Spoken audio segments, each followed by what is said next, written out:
Hello student.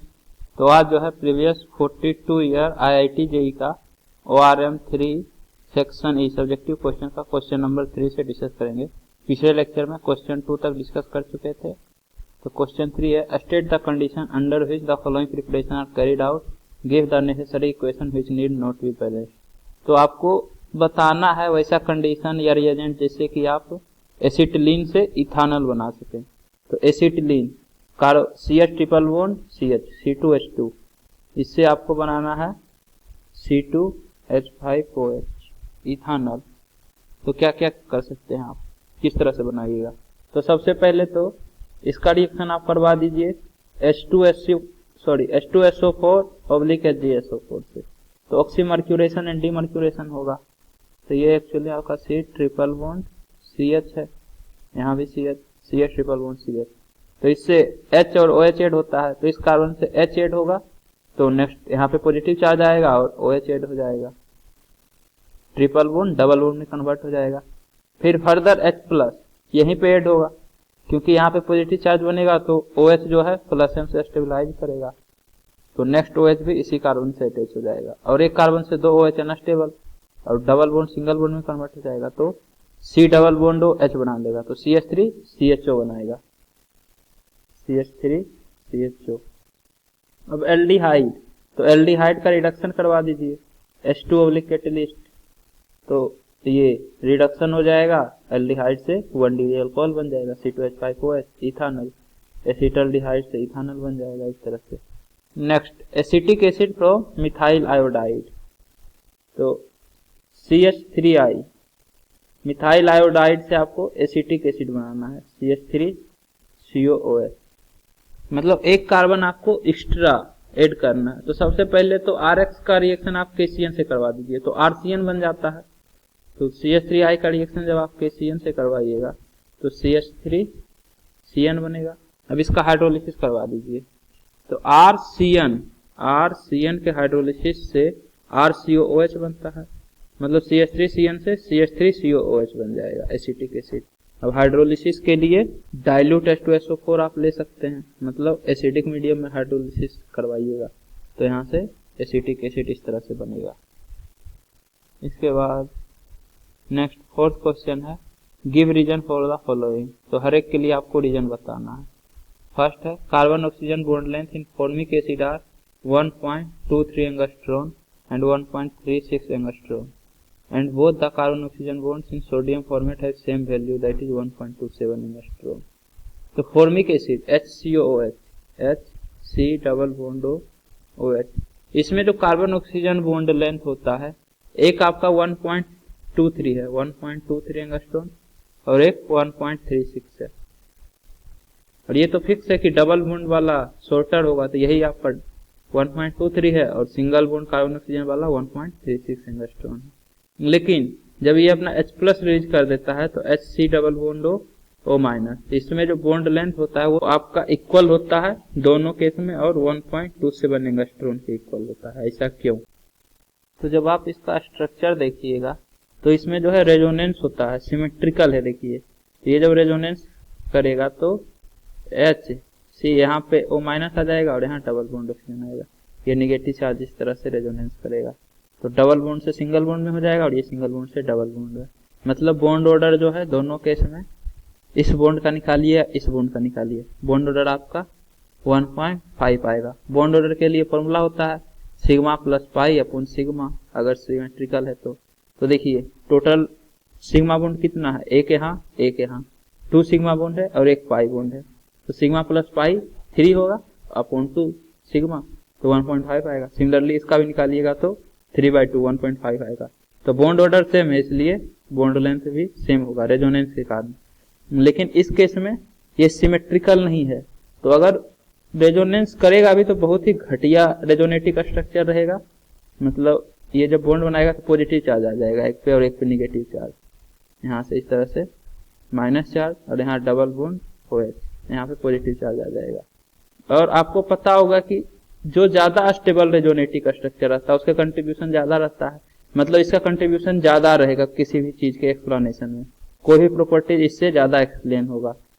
तो इसलिए इस केस में देखिए बॉन्ड ऑर्डर 2 है और यहाँ पे बॉन्ड ऑर्डर 1 है। जब रेजोनेंस करेगा तो इसका बॉन्ड ऑर्डर 2 हो जा रहा है, लेकिन ये कम कंट्रीब्यूटिंग है, तो 1 से तो ज्यादा होगा बॉन्ड ऑर्डर, लेकिन 1.5 के इक्वल नहीं होगा। सिमिलरली ये 2 से कम होगा बॉन्ड ऑर्डर, लेकिन 1.5 के बराबर नहीं होगा। तो ये कम होके 1.5 नहीं होगा और ये ज्यादा होके 1 से 1.5 तक नहीं जाएगा, क्योंकि इक्वल कंट्रीब्यूटिंग रेजोनेटिव स्ट्रक्चर नहीं बना रहा है। चार्ज स्ट्रक्चर हमेशा अनस्टेबल होता है, ये बात पता होना चाहिए। तो ये स्टेबल स्ट्रक्चर है, मतलब बॉन्ड ऑर्डर इसका 1.5 से ज्यादा होगा, इसका 1 से थोड़ा ज्यादा होगा, लेकिन 1.5 के इक्वल नहीं होगा। इसका 2 से थोड़ा कम होगा, लेकिन 1.5 के इक्वल नहीं होगा, 1.5 से ज्यादा होगा। तो इस केस में बॉन्ड ऑर्डर ज्यादा तो बॉन्ड लेंथ कम, क्योंकि बॉन्ड ऑर्डर इन्वर्सली प्रोपोर्शनल होता है बॉन्ड लेंथ के, मतलब बॉन्ड लेंथ इन्वर्सली प्रोपोर्शनल होगा बॉन्ड ऑर्डर के। तो बॉन्ड ऑर्डर ज्यादा तो बॉन्ड लेंथ कम, तो इसका बॉन्ड ऑर्डर ज्यादा है इससे, तो बॉन्ड लेंथ कम होगा। इसका बॉन्ड ऑर्डर कम है तो बॉन्ड लेंथ ज्यादा होगा। लेकिन इस केस में बॉन्ड ऑर्डर दोनों केस में सेम है, तो बॉन्ड लेंथ भी सेम होगा और दोनों 1.27 एंगस्ट्रॉम के इक्वल होगा। इसके बाद second, phenyl group is known to exert negative inductive effect, but each phenyl ring in biphenyl is more reactive than benzene towards electrophilic substitution. तो आप इसका पहले स्ट्रक्चर बनाइए बाइफिनाइल का, C6H5 C6H5, इस तरह से दो बेंजीन रिंग एक दूसरे से कनेक्टेड रहेगा। तो देखिए ये कंजुगेशन में है दोनों benzene ring, pi sigma pi, ये इस तरह से कंजुगेशन शो करेगा। तो यहाँ पे निगेटिव चार्ज आएगा, तो जो रेजोनेटिक स्ट्रक्चर बनेगा इसमें आपका यहाँ पे तो एज इट इज है, यहाँ पे डबल बॉन्ड आ जाएगा। उसके बाद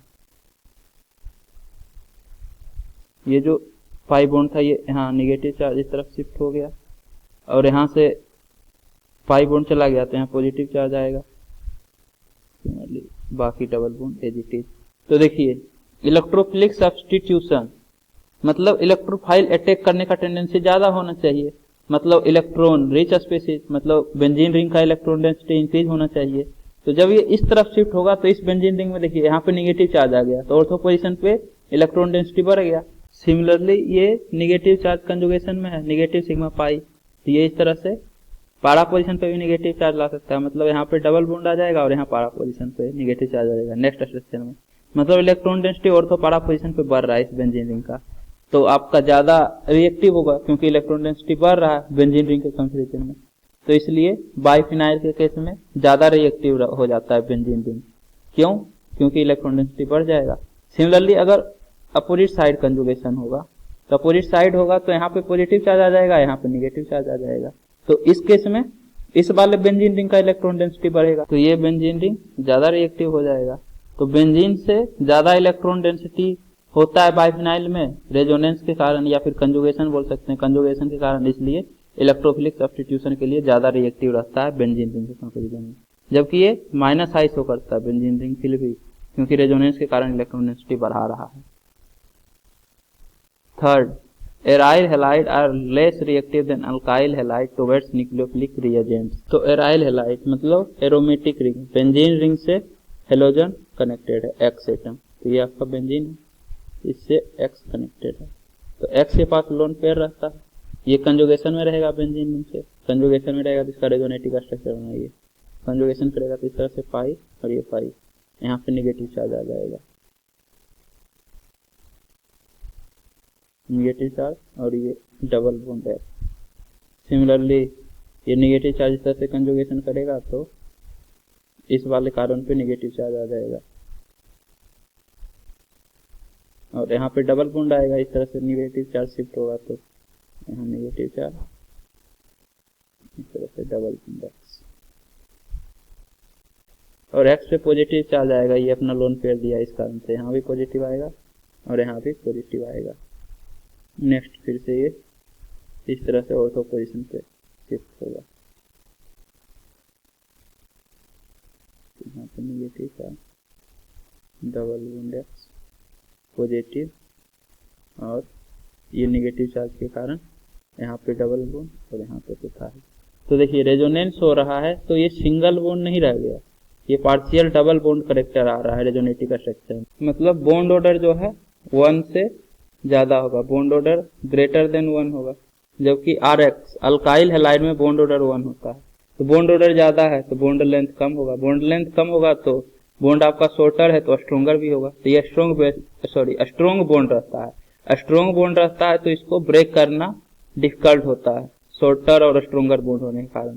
तो इस कारण से रिएक्टिविटी भी कम है, इस बॉन्ड को ब्रेक करने में डिफिकल्टी आएगा तो लेस रिएक्टिव होगा। जबकि अल्काइल हैलाइड में इस बॉन्ड को ब्रेक करना इजी रहता है। दूसरा एक और रीजन है कि ये जो कार्बन है ये sp2 हैवी डाइड है, जबकि अल्काइल हैलाइड में कार्बन आपका sp3 होता है। परसेंटेज s करेक्टर बढ़ता है तो इलेक्ट्रोनिगेटिविटी बढ़ता है। तो इस केस में s करेक्टर कितना है, sp2 तो 1/3, एक s 2p इंटू 100, तो ये लगभग 33% है। लेकिन sp3 में 25% है, एक s 3p तो 1/4 इंटू 100। तो परसेंटेज s करेक्टर ज्यादा है तो इलेक्ट्रोनिगेटिविटी भी ज्यादा होगा। ये ज्यादा इलेक्ट्रोनिगेटिव एटम है मतलब स्ट्रॉन्ग बॉन्ड बनाएगा, तो इस कारण से भी ये बॉन्ड स्ट्रोंगर है। दो रीजन से, एक तो रेजोनेंस के कारण और दूसरा इलेक्ट्रोनिगेटिविटी के कारण। दोनों रीजन के कारण ये लेस रिएक्टिव रहता है न्यूक्लियोफिलिक सब्स्टिट्यूशन के लिए।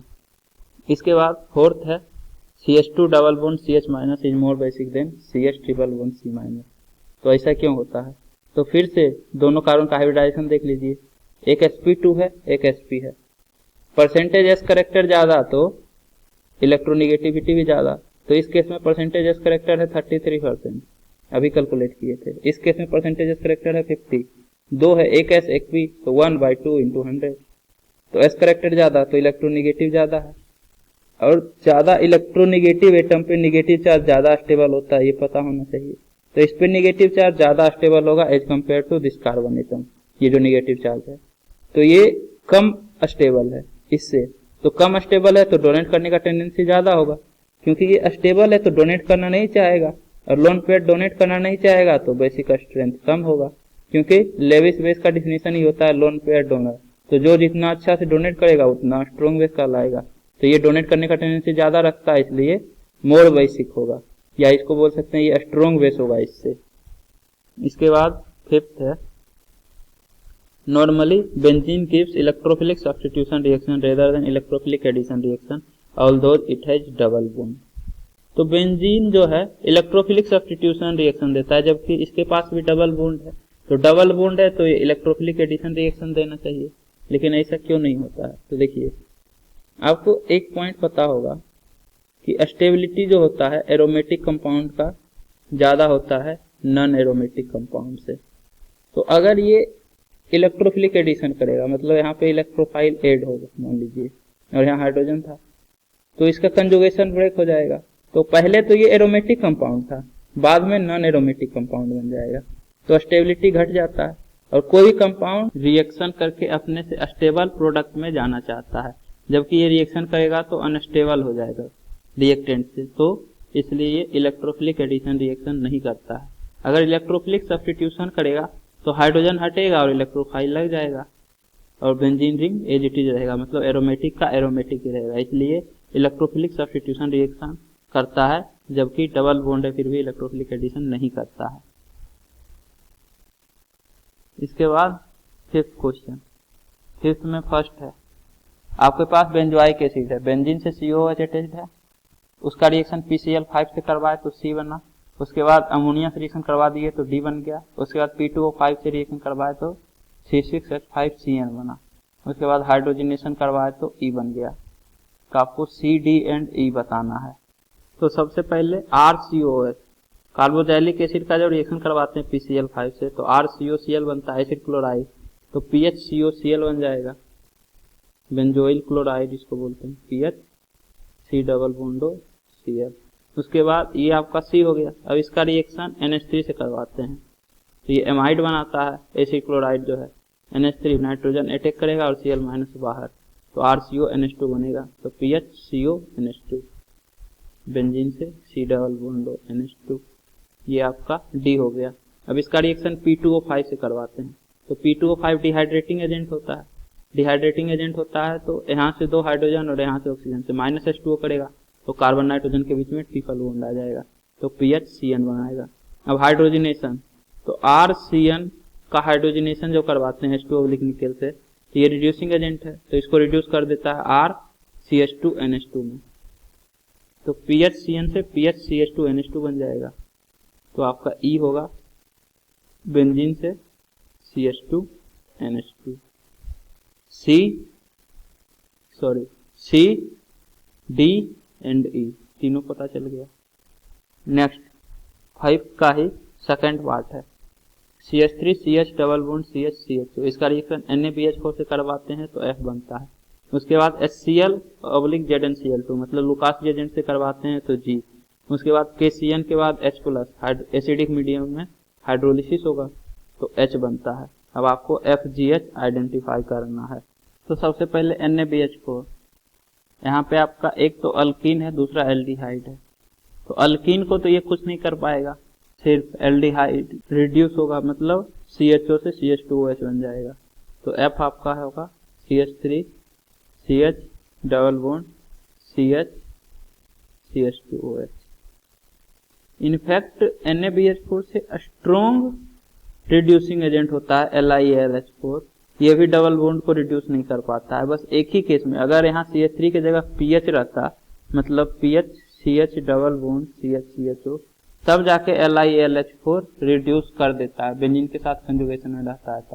तब यहाँ पे आपका डबल बॉन्ड से अल्कीन से अल्केन बन जाता है, मतलब CH2 और ये एल्डिहाइड जो है CH2OH बनता है। लेकिन NaBH4 में तो ऐसा कुछ होगा ही नहीं। अगर pH नहीं है तब तो LiAlH4 भी डबल बॉन्ड को रिड्यूस नहीं कर पाता। तो NaBH4 तो इससे वीक होता है, एल्डिहाइड को सिर्फ करेगा। तो यहाँ CH2OH बन गया। अब इसका रिएक्शन करवा रहे हैं HCl/ZnCl2 लुकास रिएजेंट। तो लुकास रिएजेंट जो है OH को Cl में कन्वर्ट कर देगा, न्यूक्लियोफिलिक सब्स्टिट्यूशन। तो यहाँ OH की जगह Cl लग जाएगा। तो आपका G होगा CH3CH डबल बॉन्ड CH, उसके बाद CH2OH की जगह Cl। इसके बाद KCN, तो Cn माइनस अटैक करेगा, Cl माइनस बाहर, न्यूक्लियोफिलिक सब्स्टिट्यूशन। तो यहाँ Cl की जगह Cn लग जाएगा, CH3CH डबल बॉन्ड CH, उसके बाद यहाँ CH2 और Cn, और RCN का हाइड्रोलिसिस H+ एसिडिक मीडियम में। तो RCN से RCOOH बनता है हाइड्रोलिसिस करने के बाद। तो ये सब पार्ट तो एज इट इज रहेगा, Cn जो है COOH में कन्वर्ट हो जाएगा। ये आपका H है, H हो गया, ये G है और ये F है। लुकास एजेंट से रिएक्शन होगा F का तो G बनेगा, और G का रिएक्शन पहले KCN से करवाएंगे तो Cn लग जाएगा Cl की जगह, और हाइड्रोलिसिस होगा तो कार्बोक्सिलिक एसिड बनेगा। तो Cn को COH बना दीजिए। तो FGH तीनों पता चल गया। अब अगले लेक्चर में क्वेश्चन नंबर 6 से डिस्कशन स्टार्ट करेंगे। तो उम्मीद करता हूँ कि आपको ये वीडियो पसंद आई होगी। यदि आपको ये वीडियो पसंद आई है तो इसे लाइक करें, कमेंट करें और अपने दोस्तों के बीच शेयर करना ना भूलें। Thank you.